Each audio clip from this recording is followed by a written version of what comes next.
Okay, so we're diving into generative AI and UX design today. It seems like everywhere you turn, there's another article about AI writing the next great American novel or composing a symphony. Right. It's definitely a hot topic. For good reason. But, something that struck me as I was going through all the stuff you sent over, it's one thing for AI to generate content, but it's another thing entirely to make that AI something people actually want to use. Yeah, you hit on something really important there. You can have the most powerful AI in the world, but if it's too complicated or frustrating to use, it's essentially useless to people. Totally. So, how does UX design come into play with this whole generative AI explosion? Well, at its core, UX design is about making things usable for humans. And in the world of AI, that's more important than ever. Because you're right, it's not enough for AI to simply generate content, whether that's text, images, music, or whatever. It needs to be presented and delivered in a way that makes sense to people, that feels intuitive and enjoyable to use. Right, because who wants to spend hours wrestling with a clunky interface or trying to decipher a bunch of code just to get AI to write a simple email? Exactly. And that's where UX design swoops in. It's Hmm. about taking that complex AI technology and translating it into something that's user-friendly, accessible, and even enjoyable to use. It's about bridging that gap between the amazing things AI can do and the people who can benefit from it. So it's like UX designers are the interpreters between us mere mortals and the AI overlords. Uh-huh. Maybe not overlords, but I like the analogy. We are definitely trying to make sure the AI revolution is one that everyone can participate in, not just the engineers and coders. I'm all for that. One of the articles you sent over that really got me thinking was about AI-powered chatbots. Remember that travel chatbot that went viral because it kept booking people flights to the wrong continent? Oh, yeah, I remember that one. Classic example of what not to do. But it made me realize that even something as seemingly simple as a chatbot requires a ton of thought and planning from a UX perspective. Absolutely. Chatbots are a great example of how important UX design is for AI, Mm. because you're essentially trying to create a natural-sounding conversation with a machine, which is no easy feat. Yeah, we've all had those chatbot experiences that left us wanting to pull our hair out, right? Right. So one of the key areas where UX design comes in is something called conversational design, which is all about making those AI interactions feel more human, more natural. So, making sure the AI remembers what you said earlier in the conversation and doesn't ask you the same question 5 times in a row. Exactly. It's about creating context awareness, which means the AI should be able to follow the flow of conversation just like a human would. It Hmm. should understand your intent, even if you don't phrase things perfectly. And if it needs to clarify something, it should do so in a way that feels natural and not robotic. Okay, that makes sense. So, are there any other design principles that are particularly important for making AI feel more human centered besides context awareness? Definitely. Hmm. Um, One that's really crucial is error handling. Because let's face it, no AI is perfect, at least not yet. We're down to make mistakes, or the AI might misinterpret something. And those are the moments when good UX can really make or break the experience. Oh, yeah, I hadn't even thought about that. It's like when your GPS app suddenly takes you to the wrong side of town because it misunderstood your destination. Right. Those moments of frustration can be really damaging to the user experience.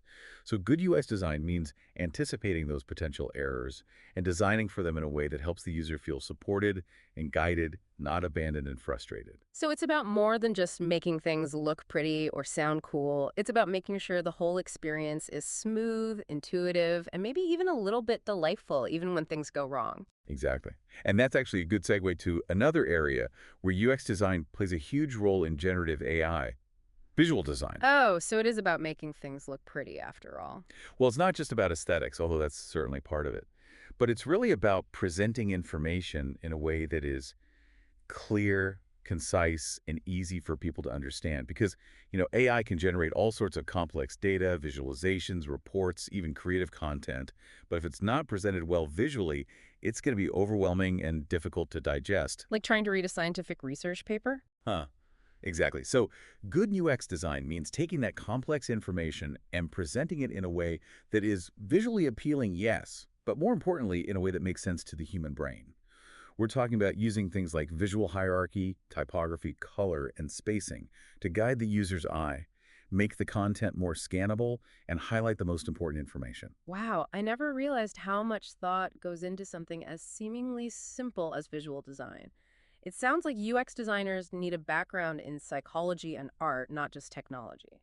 You're absolutely right. It's a fascinating blend of disciplines, but that's what makes this field so exciting. So we've talked about how UX can make AI easier to use, but are there any big challenges designers face when working with Oh, AI? tons. It's not always easy, that's for sure. Yeah. One of the biggest challenges, I think, is finding that sweet spot between automation and user control.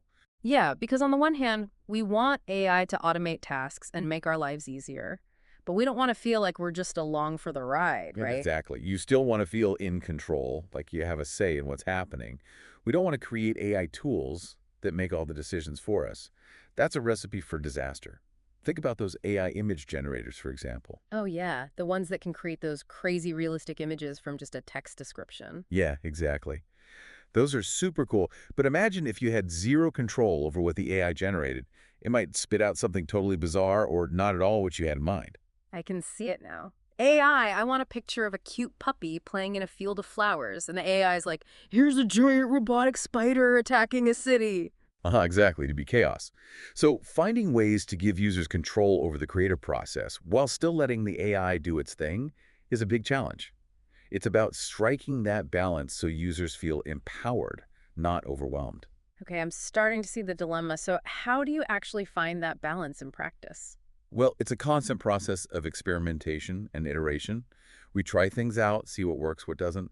But one approach I've been really interested in is using what we call guided exploration.